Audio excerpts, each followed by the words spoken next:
Hey, hey, hey! Selamat bergabung kembali di channel BB69. Sobat BB69, apa kabar kalian semua nih? Wah, udah lama nih kita nggak jumpa ya.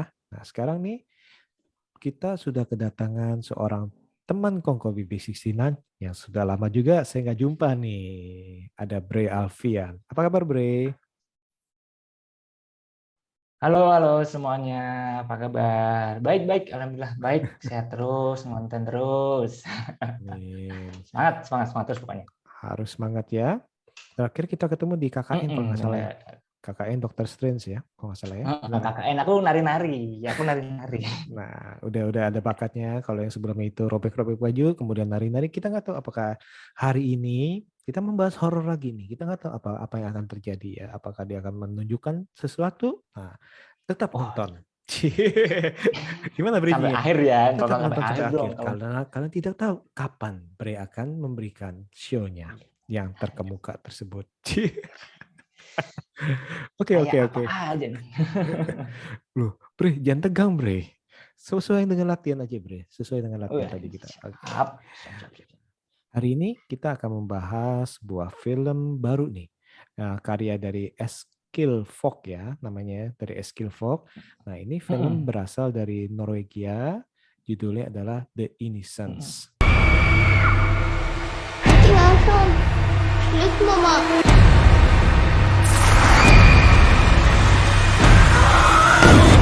Film ini sendiri sebenarnya bercerita mengenai si Aida, seorang anak kecil yang dia itu baru pindah bersama keluarganya, ayahnya, ibunya, dan juga kakaknya ini si Ana. Nah, kebetulan si Ana ini tanda kutip itu mempunyai special need, yang bisa dibilang itu masih bingung nih, kenapa nih, apakah dia ini ada sesuatu atau enggak nih. Nah, dan di Yap, yap. apartemen barunya mereka itu ternyata itu bertemu dan istilahnya bergaul dengan tentunya dengan anak-anak lainnya yang baru nih. Dan perlahan-lahan ternyata itu mereka kenal dengan satu orang anak yang mempunyai kekuatan untuk menggerakkan benda atau telekinesis ya. Nah, tapi ternyata itu Yap, yap. yang awalnya itu dari senang-senang, gerakin ini, gerakin batu segala macam, Mm-mm. tapi makin kemari makin Mm-mm. ada sedikit kekerasan Waduh, demi mulai. kekerasan istilahnya. Nah, Aduh. nah kira-kira nih apa yang terjadi nih? Oke. Nah, Bre, waktu itu nih pas waktu pertama kali mau nonton film ini gimana nih? Aduh, jujur pas mau nonton film ini memang nggak lihat trailernya dulu, nggak baca sinopsisnya dulu, jadi ya langsung aja pure kosongan gitu nonton. Pure Dan kosongan. Oke. kosong gitu, empty aja nonton gitu. Apa sih ini filmnya? Gitu kan awalnya kan lihat apa ya? Aku lihat tuh di YouTube di reviewnya channel sebelah Mhm. yang kuning-kuning juga, tahu kan? Apa nih? Itulah pokoknya gitu. Oke, channel Tahu kan? Disebutin nggak nih? boleh aja boleh. Sama Sumatran Bigfoot tuh sama Bang Abi itu terus apa nih gitu kan ya udah penasaran aja udah aku nonton tuh itu awal-awalnya emang kayak yang tadi diomongin Mas Setiawan sih oh kayak ini tapi udah mulai masuk ke hal-hal yang mulai ih kok kayak gini sih kayak udah mulai nggak enak nggak jenak gitu kayak rasanya ini Disturbing. nggak disturbing gitu unsettling gitu rasanya kayak nggak nyaman gitu nonton film ini gitu dan udah itu pun sampai akhir ya kayak ah gitulah rasanya nggak enak rasanya nggak enak tapi sukses sih berhasil bikin nggak enak sebagai horor yang beda gitu ya nggak cuma jam sekarang doang horor-horor yang kayak tenang gitu yang mainnya itu atmosfer nuansa yang mencekam yang ganggu gitu nah itu yang bikin film ini mungkin unik gitu ya makanya menang kan tadi di mana di Cannes Film Festival Nah, Uncertain Regard gitu nah namanya. itu tuh bacanya aja susah ya. Un un apa Bacanya an ya? susah. Uncertain an kayak mau an kali ya. On ya, Uncertain on. regard ya. Section Cannes Festival Film Regard. 2021 ya. Terus habis itu kan screen di Fantastic Fest juga ya di Austin ya kemarin ya. Terus habis itu kemarin itu juga Yo, akhirnya kita bisa tonton di Indonesia nih. Nah, sebenarnya ini memang benar sih kata si Pri ini. Ya, ini sebenarnya merupakan film horor ya kita bilang ya. Tapi film horornya itu bukan bener horor yang banget. jump scare yang jeng jeng jeng jeng atau bukan film Nggak langsung, nggak kayak yang Indonesia yang kebanyakan apa ya, pakai mistis-mistis gitu. Enggak, horornya itu beda, mistis. naturalnya beda gitu. Mistisnya nggak semistis itu gitu. Mistisnya luar negeri gitu. Terus habis itu juga apa? Ibaratnya ini kalau X-Men si X-Men jadi jahat. Aduh. Bener gak? Atau kayak filmnya Brightburn, Superman jahat. Ya, bila Superman jahat. Aduh, nggak tahu, nggak nonton juga. Belum nonton. Oke, sorry. Oke. Nah, ini Belum bisa nonton aku. ini kalau di bahasa Mm-mm. Indonesia apa ya? Bocil dengan kekuatan super gitu ya. Gimana? Bocil labil dengan Ribet kekuatan super judulnya. apa ya? Apa? Bahaya bila bocil Bocah labil. bocah gampar kayak gitu. Sabar Bre. Sabar Emang Bre. beneran jadi oke. Sabar Bre, tenang Bre. Gregetan gitu. Nah, karena di sini ini ternyata ini kan si Aida itu kan anak kecil nih yang sebenarnya itu dia itu di dalam sini nih justru dia tidak punya kekuatan apa-apa ya. Dalam arti ya. Dan habis itu dia ketemu berteman dulu Mm-mm. sama si siapa tuh namanya Ben ya, Ben. Si Ben ini juga kayak anak Bendu. dari imigran ya. Si Ben itu anak imigran, Aisyah juga anak imigran ya. Kalau diperlihatkan dari apa karakternya. Nah, si Ben ini ternyata ini Mm. punya kekuatan tadi itu telekinesis tuh. Nah, sedangkan si Aisyah itu bisa Yap. bisa mungkin telepati dan saya bahkan bisa masukin ke pikiran orang lain juga.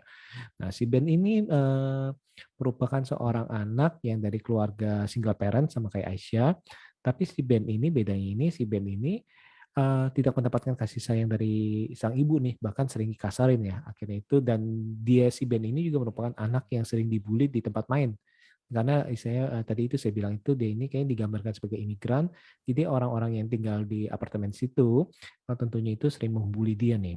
Nah, karena si Ben itu mempunyai dasar kebencian istilahnya, hati yang benci kita ngomong hati yang pahit, akhirnya itu ya Iya. kekuatannya itu berkembang ya sesuai dengan hatinya. Memang dia punya motivasi, Mm-mm. istilahnya motivasinya di kebencian itu menjadi motivasi untuk dia itu mengembangkan powernya dan itu berhasil ya, Bre ya, benar ya, Mm. berhasil itu. Berhasil banget itu Berhasil sampai banget. ngerasa Dia mencoba processing ini, mencoba segala. itu, segala macam itu berhasil. Nah, tapi ini Mm-mm. yang tadi itu disturbing itu mulai terasa itu di saat menemukan kucing kesayangan. Aduh, Nah, itu jangan ngomongin itulah. Ini kenapa? Kok aduh, kayak gelisah sekali nih. Kenapa? Kenapa nih? masalahnya aku punya kucing 9 di rumah. Aku punya Hmm. kucing 9. Jadi ketika lihat adegan itu, aku langsung stop. Aku langsung masuk ke letterbox, aku kasih nilai 1. Oh ya ampun ya Tuhanku. Beneran. Tapi ya udah aku kasih juga early review doang karena aku udah kok gituin sama kucing sih gitu karena aku cat lover juga Oke. gitu. Punya 9 kucing di rumah, masa lihat kucing digituin nggak ngerasa apa-apa sih gitu kan, nggak mungkin Ngerasa. gitu. Tenang. Ngerasa kok. Nah, Tapi akhirnya ngelanjutin nonton. lanjutin lah sampai akhir. A- Tetap a- lanjut kok. Tetap dilanjutin sampai akhir. Kayak ini daripada saya membahas mengenai film, ya saya akan membahas mengenai apakah ada efek ini nggak psikologis untuk Abre? Ada dikit. Oh, Banyak dikit lah. Ada tapi tetap ada. Ada oke. efek psikologisnya juga. Sebenarnya kalau mau dikulik lebih dalam ya kayak tadi Mas Diaman bilang, ini kayak sebuah dampak apa ya? eh, Penanganan parenting juga nih sama anaknya gitu kan. Jadi kan kita udah dikasih dua sisi itu, si Ben yang single parent, orang tuanya cewek kan, ibunya doang itu, dia kayak ya maksudnya nggak begitu, kasih sayangnya nggak tersalurkan gitu ke Ben. Jadi ketika dia punya punya kekuatan Kekuatan. telekinesis, dia mengembangkan kekuatan itu, dia pun menggunakannya dengan sembarangan gitu. Dan kayak exploring-nya itu kayak sampai berbuat hal-hal yang buat dia sendiri tuh membela diri tapi terlalu keblinger gitu, sampai enggak, ya namanya juga anak-anak gitu kan, belum ada Namanya arahan dari orang anak-anak. tua gitu. Hmm, Nah, yang si Aisyah sendiri itu kan hmm, sebagai orang tuanya juga single parent, betul. tapi dilihat dia orang tuanya juga memperhatiin gitu loh, makanya dia tenang-tenang aja, dia punya kekuatan telepati. Apalagi nih sama si Ana ya, Hmm, itu kakaknya si Ida. hmm, Nah, itu kan Ida memang punya apa namanya? Si Ananya itu kan memang apa ya bisa disebut kayak autis gitu ya, betul. punya Ada aura ya autisnya betul. kelebihan sendiri atau nggak tahu lah itu kan disebut Hmm, apa. Dan ketiga anak ini, Ben, Ana, sama Aida itu mereka kayak bisa telepati gitu dan mereka tuh saling ngerti satu sama lain gitu. Kayak berasa mereka itu satu-satu hal yang sama gitu dari dampak parenting orang tua gitu. Walaupun sebenarnya orang tuanya Ida sama Ana ini ya gue lihat baik juga, care juga gitu buat ngerawat anaknya gitu. Jadi kayak ngasih sudut pandang gitu sebenarnya. Kalau mau dikulik lebih jauh soal itu mungkin inilah yang kenapa film ini sebenarnya maknanya bisa banyak gitu, interpretasinya banyak banget gitu. Dan sajian kayak gini tuh dikemas dalam bentuk horor yang agak gripping, agak apa ganggu, disturbing gitu, yang nontonnya pun nggak nyaman gitu. Dan itu betul, sebenarnya betul, berhasil betul. apa menangin pakai aura doang, CGI-nya nggak terlalu banyak, cuma kayak kalem aja nih. Nah, tapi itu yang sayangnya terlalu kalem, jadinya ya kayak nggak begitu efektif banget selain karena apa yang namanya segi ceritanya gitu, termasuk plot-plotnya juga yang agak renggang gitu Oke, sebelum kita masuk ke sih. kekurangannya, ini kayak si Bro ini agak-agak Ya kayaknya aku menahan. tuh kalau ngomong langsung banyak ya. Enggak apa-apa, enggak apa-apa. Nah, tadi itu yang sebelum kita masuk ke kekurangan, kita timpalin dulu nih. Benar sih yang kata Bre bilang itu, apa? Eh, Sepertinya kekuatan dari film ini saya membangun vibe kali ya, membangun aura ya dalam arti dari ceritanya, dari jalinannya, bahkan dari karakter-karakternya itu. Apalagi ini berhasil menurut saya karena karakternya itu walaupun di satu sisi berisiko ya, berhasil karena karakternya itu anak-anak. Karena dalam arti gini, kita pasti akan merasa lebih tegang, lebih miris kalau istilahnya yang dicelakai adalah anak-anak. Bener gak? Misalkan kalau Bener banget, misalkan bener dalam banget. arti gini, misalkan kalau kita melihat nih dua film nih, telekinesis sama nih. Yang satu mencelakai orang, yang orang dewasa mencelakai orang dewasa dengan anak-anak mencelakai anak-anak itu kayaknya ada entah kenapa ada rasa yang disturbingnya itu berbeda kan yang si Ben itu yang dia meliatin orang lagi main bola kan ya. Nah, kayak gitu ya. Nah, itu kan juga kenapa itu juga dalam arti Bener. ini berhasilnya di situ sih dalam arti. Dan kalau menurut saya sangat menyukai, saya pribadi sangat menyukai film ini sih dalam arti berbeda dengan Bre. Nah, saya pribadi ini menyukai film ini karena bagi saya ini berhasil membangun ketakutan, kengerian yang mencekam ya. Dan karena sepanjang film saya menonton ini melihat anak kecil dan saya menempatkan diri saya dengan pandangan anak kecil yang dimana dia ketakutan akan diteror oleh temannya sendiri nih yang bisa bahkan mengontrol pikiran Sendiri. orang tuanya bahkan istilah kita ngomong ya. Nah, itu kan bagi saya ini wah Bener gile. banget. Ini benar-benar menakutkan loh. Bisa kita sebagai anak anak kecil nih dalam arti anak kecil gitu kan kita kan berpikir aduh ya udah dah bahkan sampai kejadian di jembatan segala macam itu kan dia kan itu anak kecil tuh. Ya itu Hmm, ya itu refleks iya, dari anak kecil dan itu bagi saya itu segi positif kuatnya harapan. nih justru nih karakternya ini menurut saya ini dibangun ini begitu kuat nih karena mereka bertindak sesuai dengan pemikiran mereka. Oh, kamu udah menjahati Umurnya, kakak saya, nah itu dia. kamu udah menjahati orang yang saya kenal, kamu menjahati teman baik saya. Jadi saya balasnya seperti ini. Atau dari segi Ben, si Ben itu benci saya ini selalu dibully. Saya harus balas nih, saya harus balas, saya harus harus saya mempunyai satu kemampuan, saya harus asah misalnya. Dan dia punya motivasi itu dan itu memang benar dalam arti karena tadi itu tanda kutip bocil, istilahnya bocil yang masih labil, masih emosi dan mungkin judgement itu masih belum ini akhirnya dikuasai oleh emosi, pemikirannya logikanya masih belum jalan, Emosi. dikuasai oleh emosi, dendam. Nah, akhirnya seperti itu sih. Nah, ini dia nih yang justru bagi saya justru ini hal yang sangat-sangat positif bagi saya, kalau bagi saya seperti Positif itu sih. ya, positif. Seperti itu. Sebenarnya setuju aja sih sama Mas Tiawan. Hal itu memang positif banget. Aku juga setuju. Rasa kengeriannya itu kerasa banget dari atmosfernya, dari tindak tanduknya si para bocil-bocil ini, yang sumpah memang bikin kesel sih itu si Ben itu. Aduh, Padahal pokoknya dia kayak ya nggak usah gimana ya? saya nggak usah ngomong juga nyebelin tampangnya ya kalau setelah kita lihat gitu ya. Udah pengen mau gue apa-apain tapi juga anak kecil gitu. Mau apa ya? Gimana lagi? Tapi emang, tapi emang setuju banget, efektif banget untuk horornya. Pantas aja nih apa namanya dikemas dalam balutan horor kayak gini tuh emang kerasa banget, kuat banget gitu. Sebenarnya kalau di segi efektifnya itu efektif karena aku pun lihat dari adegan kucing aja aku udah langsung kayak kayak gini kan. Berarti sebenarnya ke diri aku itu rasa horor thrillernya, psikologinya itu dapat gitu loh. Tersalurkan banget film ini. Nah, sebenarnya itu hal yang positif juga, aku setuju juga gitu. Oke. Nah, sekarang ini tadi itu segi kekurangannya apa nih? Kan tadi sempat ngerem ya. Iya, nggak Oke. aku rem sih. Oh iya tadi Untung aku rem, nggak kerem juga sih, udah keomong ya. Nah, coba gimana nggak gimana. kerem, udah ngomong duluan.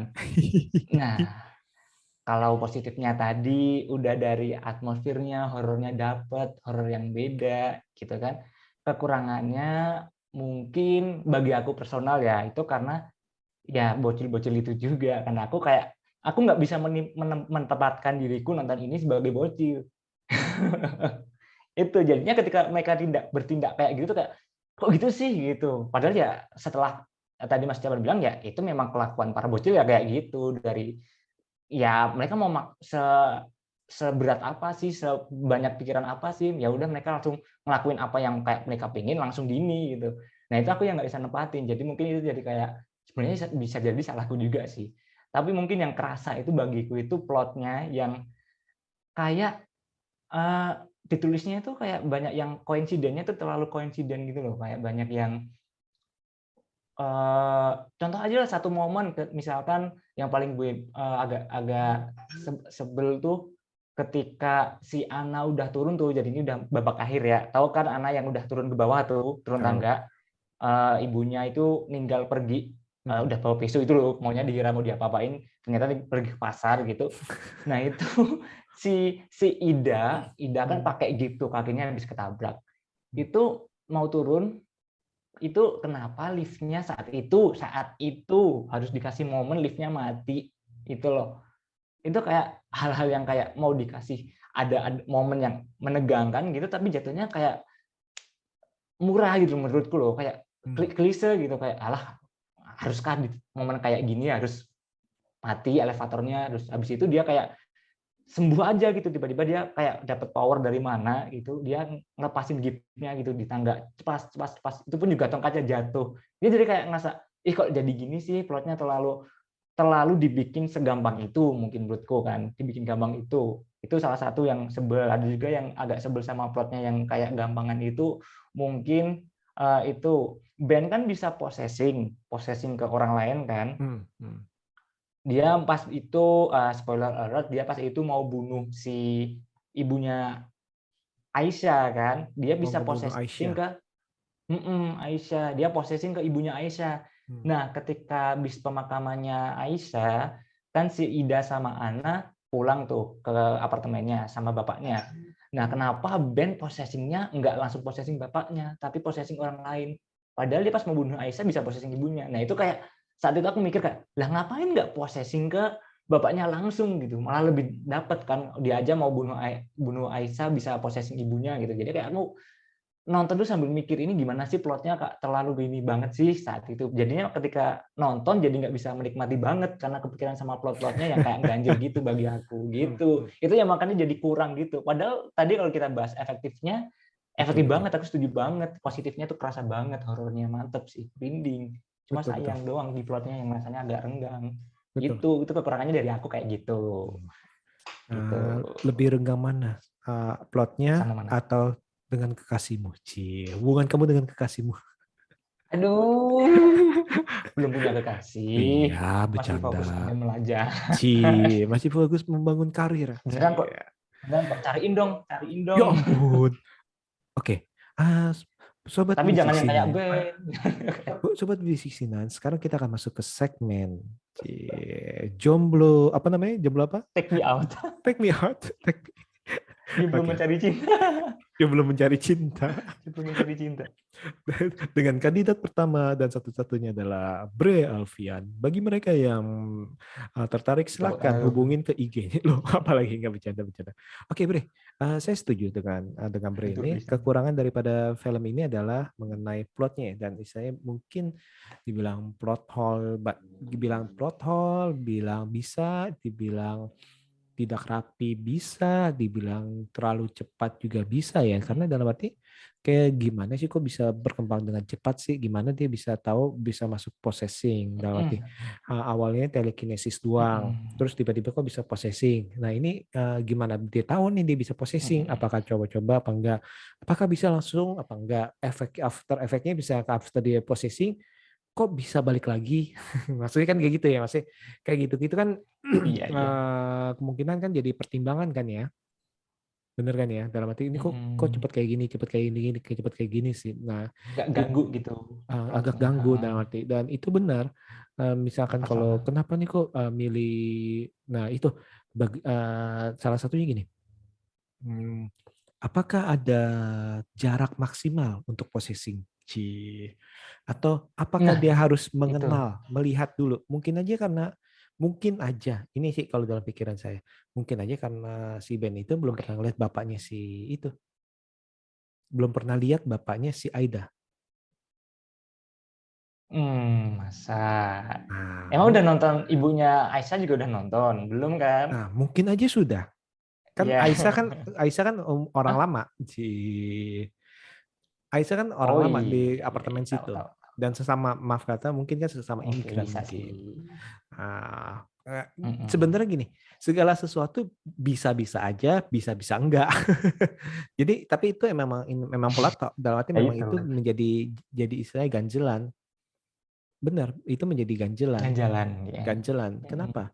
Kenapa dia bisa ke ibunya si Aisyah, seberapa jauh, apakah ada kilometernya, apakah kayak misalkan kayak film Jumper. Mm. Jumper itu kamu bisa teleport Iya, iya. asal kamu melihat fokus ke Lihat, Mbak, tempatnya, tempat, sudah memvisualisasikan. gambarnya. Kamu lewat ke misalnya ke ruangan itu, kamu udah pernah lihat nih. Nah itu dia tuh. Kalau itu sih yang tadi yang mungkin itu yang dalam pikiran saya, dia bisa proses kalau dia udah pernah lihat.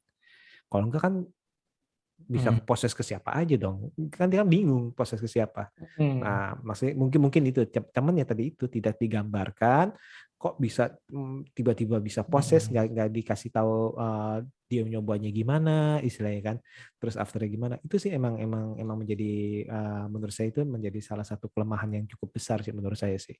Tapi bagi saya karena saya menilai overall itu bisa menutup dari kekurangan itu bisa tertutup sih bagi saya. Nah, itu kan kembali ke Bre ya. Nah, kalau Bre gimana Bre? Mm. Iya, tadi itu udah ganjel sih. Udah ganjel gitu. Apalagi udah rasa nggak nyamannya udah dari momen kucing itu. Jadi udah kayak mau ini filmnya. Jadi ketika udah kena ganjelan plot itu jadinya kayak ke subjektifnya kena banget gitu ke situ. Itu sih.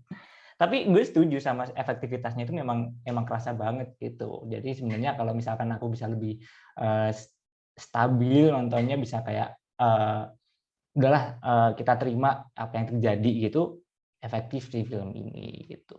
Dan yang enak dibahas itu juga Ana juga itu loh. Jadi kita kayak udah punya pandangan kayak orang-orang yang punya kayak autism gitu. Itu kita jadi kayak sometimes mereka punya something yang kita nggak tahu gitu loh. Mereka kayak cuma kalau kita lihat mereka kayak itu orang ngapain sih di pinggir danau, di pinggir sungai cuma kayak diem doang sama oh gitu. Padahal dia sedang melawan hal jahat di sekitar kita, bisa jadi gitu loh. Jadi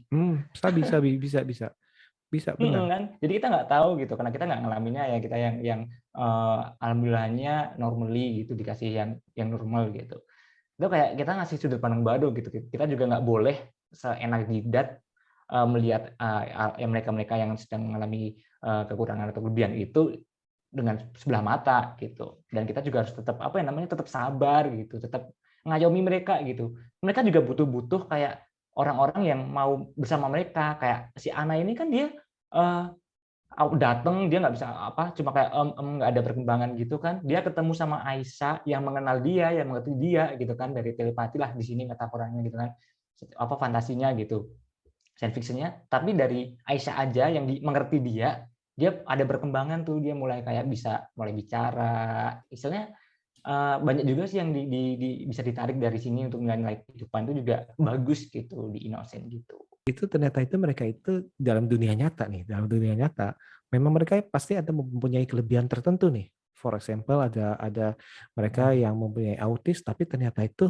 pintar dalam menggambar. Mereka mempunyai autis ternyata itu mereka itu pandai bermusik. Dan itu dia tuh keahliannya itu keahliannya itu luar biasa menurut saya. Dan ini mungkin yang ingin ditonjolkan salah satunya itu di dalam film ini. Nah, bagaimana ternyata ini itu bukan dalam arti itu yang dialami oleh dia nih. Dia itu sebenarnya bisa menjudge segala sesuatu nih. Dia itu bisa melihat segala sesuatu. Dia ini sebenarnya itu bisa berpikir nih. Cuman bagi orang luar, dia ini berbeda. Padahal enggak, Isaya. Nah, Mungkin aja bagi dia orang luar yang berbeda. Nah, mungkin kan seperti itu ya. Kalau di sini nih kita lihat nih. Dan ya tadi itu, tapi ya sayang itu tadi itu mungkin terlalu cepat kali Bre ya. Gimana Bre? Di babak ketiganya.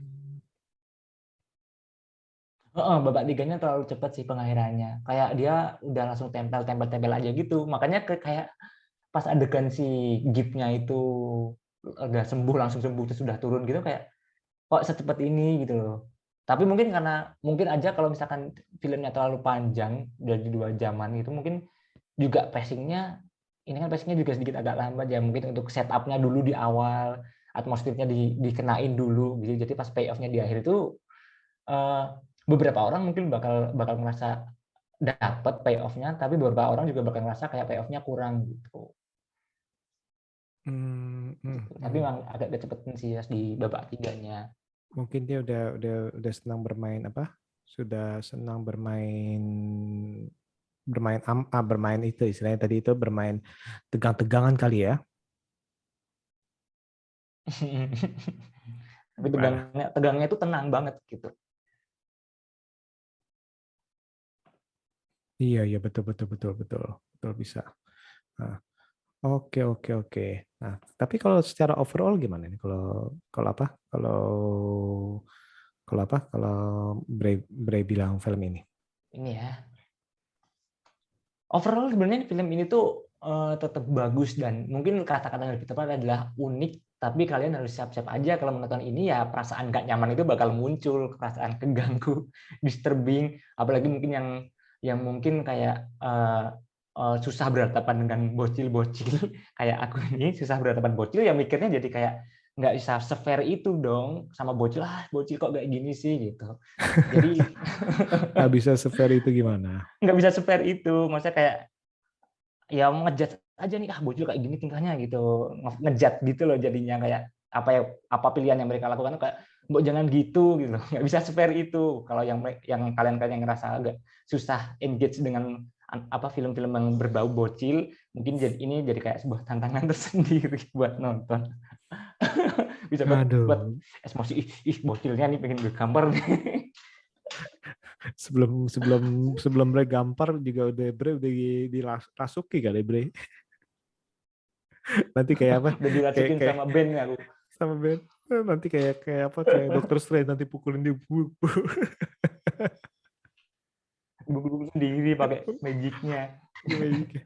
Ya gitu pokoknya. Tapi tetap bagus sebenarnya, overall unik, horornya bener-bener kayak atmosferik banget, tegangnya rasanya kalem gitu, jadi subtle gitu. Jadi mungkin pengalaman baru, mungkin yang belum pernah nonton yang kayak gini tuh horornya beda gitu. Tetap sebenarnya recommended, tapi ya banyak pertimbangan juga sebelum nonton, lihat ulasan dulu. Kayak kita berdua ini kan kita tutup pandang dua nih, yang akunya kayak agak rasa ganjel, yang Mas Tiawan bisa efektif gitu. Bagus, tetap bagus. Bakalan di rewatch nggak? Kalau aku enggak. Tanyanya ke aku kan ngasihnya berapa? Enggak, aku enggak. Maksud saya siapa tahu itu Waduh, masa sih saya ngasihnya segini? Ya, kayaknya saya perlu rewatch nih untuk membuktikan Oh, apakah gitu. judgement saya itu masih sama atau kemarin itu cuman terbawa perasaan saja. Shock. Hmm. Mungkin ya kalau pas reward, tapi mungkin nggak deket-deket ini sih. Nggak Kalau deket udah ini. ada moodnya. Bukan, kalau nggak benar, kalau mungkin kalau udah nggak ada tontonan sama sekali dan bingung mau ngapain gitu ya. Berarti udah banyak, udah tontonannya bingung nih mau nonton apa. Stranger Things season 4. Mm-mm. Lagi ibadah Stranger Things nih. Episode 1 udah kelar. Season 1. Oke, oke. Oke, kalau gitu, Bre, thank you banget nih, Bre. Berarti untuk membahas sebuah film yang ternyata itu mempunyai dampak psikologis bagi seorang Bre Alfian. Iya, Ya, bener banget. ya sebuah pukulan sih seperti itu. Oke, oke, ini terima kasih banyak loh, Bre. Semoga kita bisa ngobrol-ngobrol di lain Yap. waktu tentunya dengan film berbeda. Yap. Oke, see you. Mm-mm.